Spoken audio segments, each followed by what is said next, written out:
একজন পুরুষ যখন একজন নারীর বাহ্যিক সৌন্দর্যটাকে প্রাধান্য দেয় বা একজন নারী যখন পুরুষের টাকাটাকে প্রাধান্য দেয় তখনই বিপত্তি বাধে বা ঝামেলার সৃষ্টি হয়। আসসালামু আলাইকুম, সবাই কেমন আছেন? আশা করি আল্লাহর রহমতে সবাই ভালো আছেন।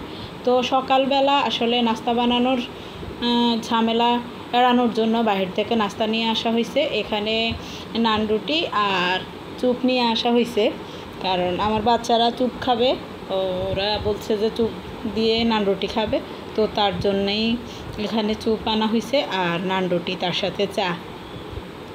তো সকালবেলার আসলে এই নাস্তা বানানোর প্যারাটা বেশি আমার কাছে, রান্না থেকে এই সকালের নাস্তাটা বানানো, রুটি বানানোর যে একটা ঝামেলা, ওটা বেশি বিরক্তি লাগে।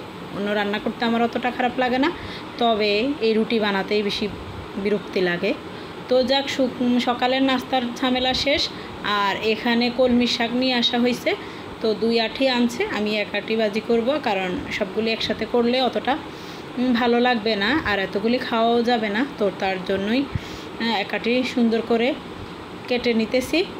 তো যাক, এখানে সবগুলি শাকের মধ্যে আসলে বিশেষ করে পোকা থাকে, এ সময় শাকে পোকা বেশি পাওয়া যায়, তো একটু ভালো করে পরিষ্কার করতে হয়, না হলে আবার কোন পাক দিয়ে পোকা থেকে যায় বলা যায় না।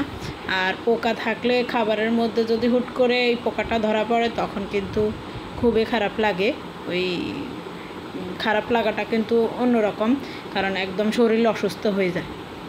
তো যাক, এখানে আমার শাকটা কেটে কুটে নিতেছি, আর এর মধ্যে আমি আর কি রান্না করব ওইগুলি গুছিয়ে নেব, কারণ আজকে শাক রান্না করব, তার সাথে আর কি রান্না করব।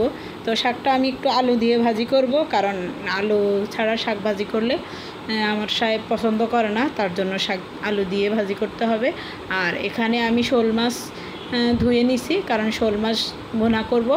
আর এখানে আমি একটু অল্প কয়টা পটল আর আলু নিয়েছি, কারণ আমার তরকারি যেহেতু শোল মাছ ভুনা করব আর শাক ভাজি করব, কারণ যেহেতু আমরা মানুষ মোটামুটি একটু আছি, তো তার জন্য তরকারি কম হবে, তার জন্য আমার পটলগুলিও নষ্ট হয়ে যাবে।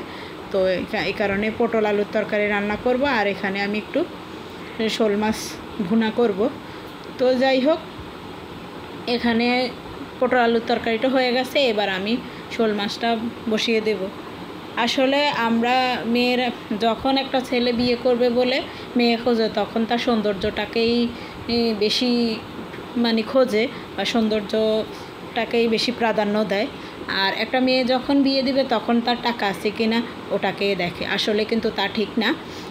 ছেলের স্বভাব চরিত্র বা ছেলের সব দিক দিয়ে মিলিয়ে, চারিত্রিক বৈশিষ্ট্য সব দিক মিলিয়ে খোঁজ নিয়ে তারপর একটা মেয়ে বিয়ে দেওয়া উচিত। আর একটা ছেলেরও এরকম